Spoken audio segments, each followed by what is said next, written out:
When James Clerk Maxwell's parents moved back to Glenlair with him as a baby in the 1830s, there was no train station in Parton. It took a 2-day journey by carriage to travel the 100 miles or so from Edinburgh.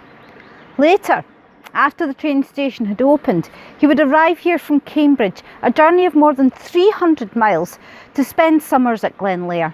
That journey probably took just over a day with changes in London and Dumfries. There can be no doubt that the arrival of the rail in Galloway was revolutionary. But about 100 years later, in 1963, Lord Beeching produced a report that was going to have a devastating effect on the infrastructure of Galloway as part of a drive to improve the efficiency of rail services across Britain.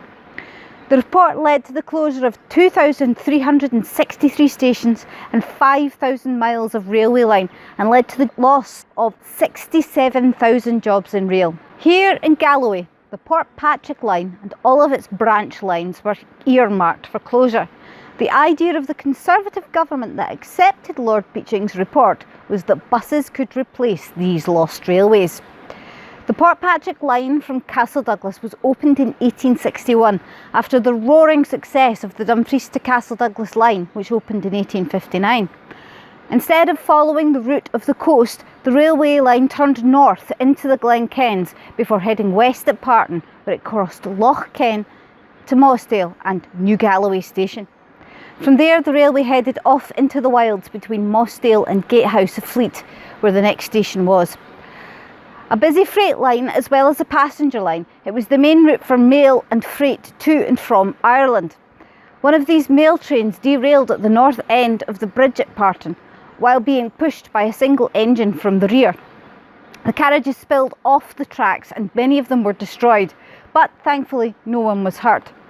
The cause of the crash was unknown, but the same engine was involved in another incident, so it was sent off down south to another line.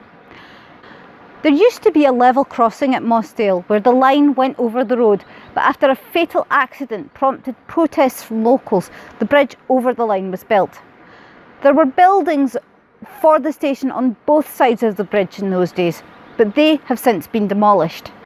Now, apparently passengers found the stretch to the west of Mossdale quite desolate. The railways existed before the conifer plantations, but after the proliferation of sheep farming here in the Galloway Hills, so they would have been greeted by seemingly endless bare rolling hills as they came out of the cuttings after New Galloway station and onto the viaduct over Loch Strone. Between New Galloway station and Gatehouse, there was a halt for the trains to take on water at Loch Skerrow. A small group of workers' cottages serviced the station, and it must have been an extremely isolated place to live apart from the trains. The line from Castle Douglas to Portpatrick closed in 1965, changing the Glen Kens completely.